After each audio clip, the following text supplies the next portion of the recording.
Good day guys! So today we are going to discuss about chapter 1 of our subject Disaster Readiness and Risk Reduction, which is all about the basic concept of disaster and disaster risk. We are also going to discuss about chapter 2, which is discussing about the different terminologies related to disasters such as exposure, vulnerability, capacity, and the idea of hazard. So in this discussion, I am going to discuss it in a way that you can easily understand what are the differences between these terminologies. So to start with, let me ask you a simple question. If a typhoon hits an island without any person, would this be considered as a disaster? So to answer our question, there would be no natural disasters if it were not for humans. And without humans, these are only considered as natural events. What does this mean? This discusses about the basic concept of disaster. So what is a disaster? So disaster is defined as the serious disruption of the functioning of the community or a society that causes widespread human, material, economic, or environmental losses which exceed the ability of the community or the society to cope using its own resources. So let us have it one by one. First is that disaster is the serious disruption of the functioning of a community. This means that certain event will only be considered as a disaster if it causes dysfunctioning of the society. Meaning if it affects the living of the people, then it may be considered as a disaster. Second, it causes widespread human, material, economic, or environmental losses. So this exemplifies our first definition about the serious disruption. So it must have an effect on human losses. For example, many people dies because of a certain event. And then material, if our infrastructures like our houses were destroyed by these events. Economic, when we are dependent on our environment, for example, agriculture, and then our crops were destroyed by certain events and environmental losses, which means that when we see our surrounding is affected by a certain event, then this may be considered as disasters. And the third one is that it exceeds the ability of the affected community to cope using its own resources. So meaning that the people are having a hard time or difficult times on how they are going to cope within the effects of a certain event. And then that is the concept of disaster.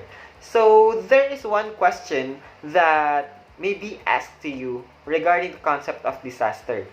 So do you think there are such things as natural disasters? According to the United Nations Development Program, there is no such thing as natural disasters, but there are natural hazards. So with this, we must identify the very basic differences between what hazard and disasters are. Let us first define what hazards are. Hazards in their dormant state pose threats to the lives and properties. So meaning that everything that is causing threat to our lives and properties, or which may cause material and human losses, then this may be considered as hazards. Whereas these hazards would just be termed as disasters when they cause widespread destruction of properties and human lives. Once a hazard becomes active and is no longer just a threat, then it becomes a disaster. So meaning that disasters are just merely the effects of the existence of hazards. So there are no natural disasters, only natural hazards. So now that we know the differences between a hazard and a disaster, let us move on to the types of hazards. So we have two main types of hazards, namely the natural hazards and man-made hazards. So what are the differences between the two? First, natural hazards are uncontrollable natural causes and take place regardless of human influence, and man-made hazards, its direct cause is human activity. So this means that natural hazards are caused by natural events and man-made hazards were just caused by human activities. Natural hazards cause extensive damage and losses. Man-made hazards, both intentional or unintentional causes, have devastating effects and losses. For natural hazards, preparation and damage control may minimize the effects, and man-made hazards may be prevented through prevention, vigilance, and planning. So this means that for natural hazards, we cannot escape this, but we can do something to minimize its effects. But man-made hazards, it may be prevented from happening, or we may avoid it. For natural hazards, it can be impacted by human activity, and man-made hazards may be amplified by natural forces. Next is that natural hazards, discernible natural causes and contributing hazard events, and man-made hazards may come in various forms and often from an obscure origin. So now let's have the concept of vulnerability and capacity, which are two related concepts on disaster, and these two has something to do with each other. First, let's have vulnerability. Vulnerability was defined as a set of prevailing or consequential conditions which adversely affect the community's ability to prevent, mitigate, prepare for, and respond to hazardous events. This may also be defined as the characteristics and circumstances of a community, system, or asset that make it susceptible to the damaging effects of a hazard. So in simple words, vulnerability just means that what makes a society or a community prone to hazards or prone to disasters. So these are the characteristics making a community prone to the damaging effects of hazard or to disaster. So we have some sectors of vulnerability, and the first one is the physical vulnerability. It may be determined by aspects such as population density levels, remoteness of a settlement, the site, design, and materials used for critical infrastructure, and for housing.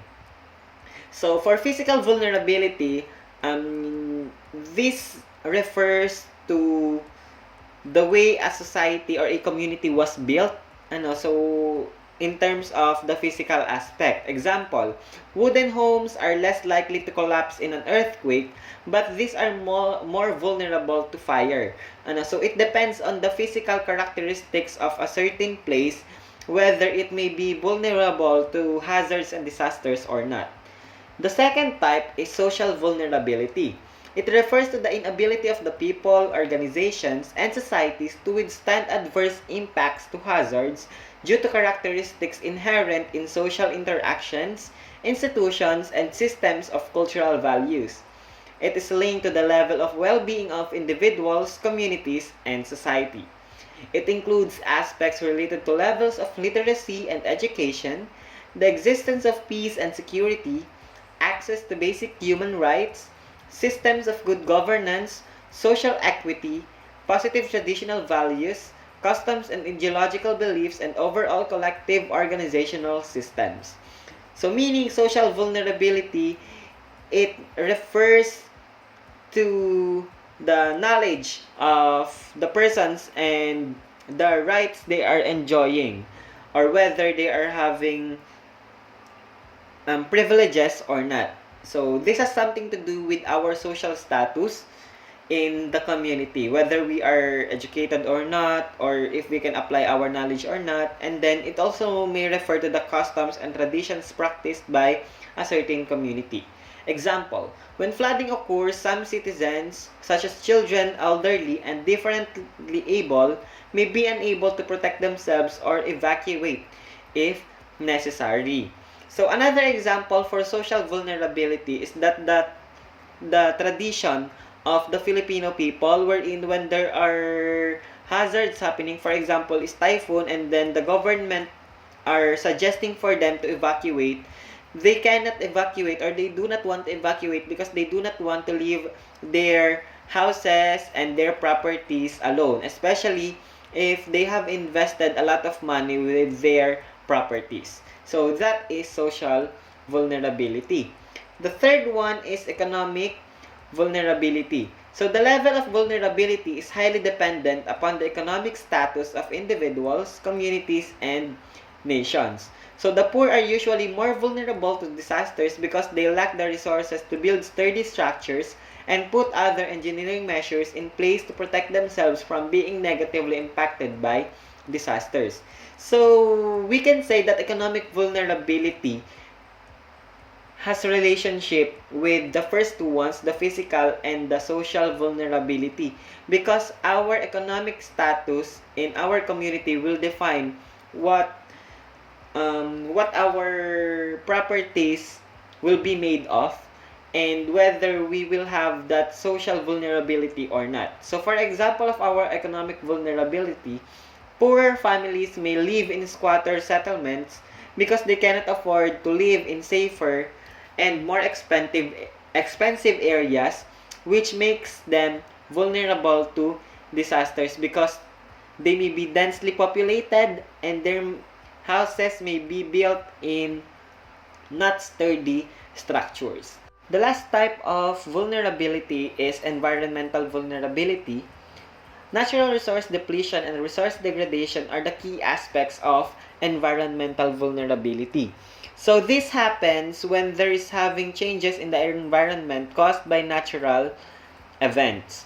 For example, wetlands such as the Caroni Swamp are sensitive to increasing salinity from seawater and pollution from stormwater runoff containing agricultural chemicals, eroded soils, and etc. So, let's have an example that is happening on our country. This happens in Zamboanga, wherein their land area was being diminished because it is being occupied by their water areas.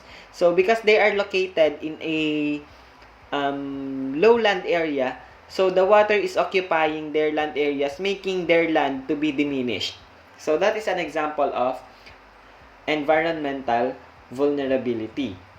So, we have a question here. Why are there certain sectors of our society that are more vulnerable to disasters than the others?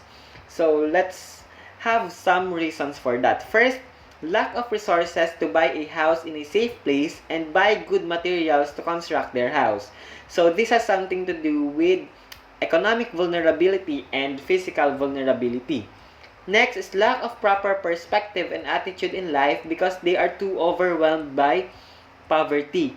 So, this has something to do with social vulnerability. And the last one is lack of good governance, lack of policies or laws, or implementing mechanisms to protect poor people. But I wanted to negate with this third reason that we are lacking of policies and laws.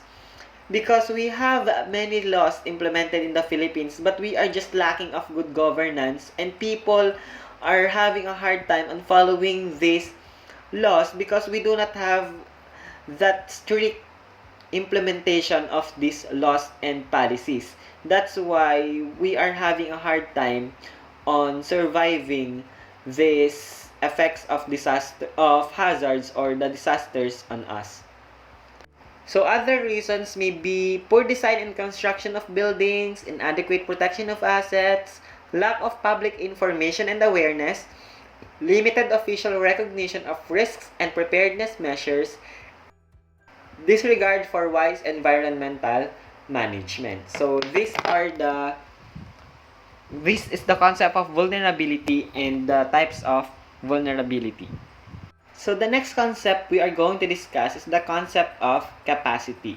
Capacity refers to all the strengths, attributes, and resources available within a community, organization, or society to manage and reduce disaster risk and strengthen resilience. Capacity may include infrastructure, institutions, human knowledge and skills, and collective attributes such as social relationships, leadership, and management. In short, capacity refers to the counterpart of vulnerability. If vulnerability refers to what makes a society or a community prone to the effects of hazards or prone to disasters, capacity then refers to the strengths and attributes of the society, making it safe from disasters or minimizing the effects of hazards. So we also have the term coping capacity, which is the ability of the people, organizations, and systems using available skills and resources to manage adverse conditions, risk, or disasters. The capacity to cope requires continuing awareness, resources, and good management both in normal times as well as during disasters or adverse conditions. Coping capacities contribute to the reduction of disaster risk. So, coping capacity is what the people are doing for them to be equipped with skills and the knowledge for them to prevent themselves from having that disastrous effects of hazard. So the last concept we are about to discuss is the concept of disaster risk. According to the terminology of the United Nations International Strategy for Disaster Risk, this term refers to the potential loss of life, injury, or destroyed or damaged assets which could occur to a system, society, or community in a specific period of time, determined probabilistically as a function of hazard, exposure, and capacity. So, meaning that the disaster risk is the estimated effect of the incoming hazard or the effects of the hazard itself. So, if we are hearing news from the televisions or from the radio, we can hear sometimes that they are having the estimated number of people that may die from the effects of a hazard, for example, from a typhoon or an earthquake. And so they are having that estimation, and that refers to disaster risk. How are they computing the disaster risk? So the formula for computing disaster risk, we are not going to have these mathematical equations, but this is just the concept of getting the disaster risk. So hazard, exposure, and vulnerability combined together over the coping capacity. So meaning that if there are more hazards coming, for example, typhoons. So we know that there are 20 plus typhoons coming in the Philippines annually. And then exposure, we are very much exposed because exposure refers to the characteristics making a certain place vulnerable to disaster. For example, we are located in the Pacific Ring of Fire, and it happens that we are very much exposed to different disasters and vulnerability over the coping capacity. If these three are higher than the coping capacity, then the disaster risk is higher than the disaster risk is higher compared to if the coping capacity is much higher than the hazard, exposure, and vulnerability. So, the higher the coping capacity, the lower the disaster risk. The lower the coping capacity, the higher the disaster risk is. And the Philippine status, the Philippines rank third among the highest rate of disaster risk in the world according to the World Risk Reduction Report of the United Nations. So, this is all about our chapter 1 and 2.